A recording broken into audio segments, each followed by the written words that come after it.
যখন আপনার কাছে সামান্য পেটের খিদে মেটানোর জন্য খাবার কেনার টাকা নেই, যখন আপনার মা অসুস্থ এবং আপনার বাবা মৃত, সেই অবস্থায় যদি আপনি বিশ্বের এরকম একজন শ্রেষ্ঠ কমেডিয়ান হওয়ার স্বপ্ন দেখেন যে কিনা লোককে হাসিয়ে পেটে খিল ধরিয়ে দেবে, তাহলে লোকে আপনাকে নিছক পাগল বলেই ভাববে। হ্যাঁ, আমি সর্বকালের অন্যতম শ্রেষ্ঠ কমেডিয়ান চার্লি চ্যাপলিনের কথা বলছি। 65 বছর বয়সে এসে যখন আপনার কাছে শেষ সম্বল বলতে পকেটে শুধুমাত্র $105 একটা চেক রয়েছে আর অন্য কিচ্ছু নেই, আর সেই অবস্থায় যদি আপনি সেখান থেকে $87 ইনভেস্ট করে বাড়ি বাড়ি গিয়ে নিজের বানানো রেসিপির ফ্রাইড চিকেন বিক্রি করে সেখান থেকে মৃত্যুর আগে একদিন লাখপতি হওয়ার স্বপ্ন দেখতে শুরু করেন, তাহলে লোকে আপনাকে নিছক পাগল বলেই ভাববে। এরপর যখন সেই রেসিপি 1000 জন রিজেক্ট করে দিল, তারপরও যদি আপনি হাল না ছাড়েন, তাহলে লোকে এবার আপনাকে শিওর পাগল বলেই ধরে নেবে।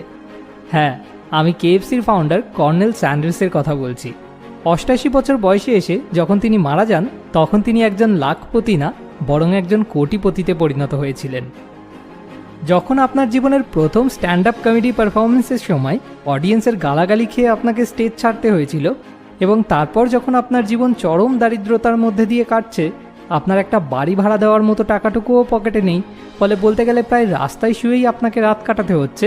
সেই সময় যদি আপনি নিজেকে নিজে 50 কোটি টাকার একটা চেক লিখে ইস্যু করেন,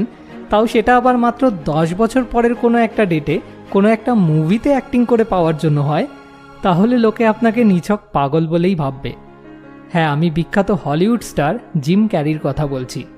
তিনি নিজেকে সেই 50 কোটি টাকার চেকটি 1985 সালে লিখেছিলেন, যখন তার কাছে কোনো কিছু ছিল না।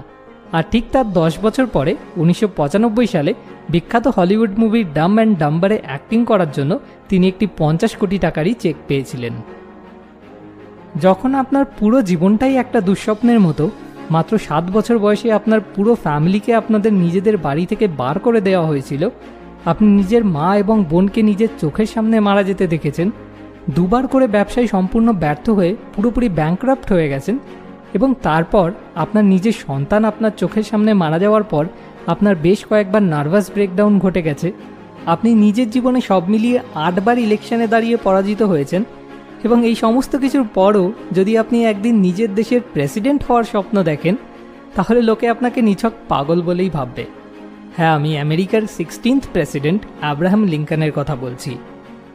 একদিন যখন পর্যাপ্ত হাইট না থাকার কারণে আপনি আপনার হাই স্কুল বাস্কেটবল টিমে চান্স পাননি, এবং সেই কষ্টে আপনি নিজেকে একটা রুমে লক করে রেখে ভীষণ পরিমাণে কান্নাকাটি করার পর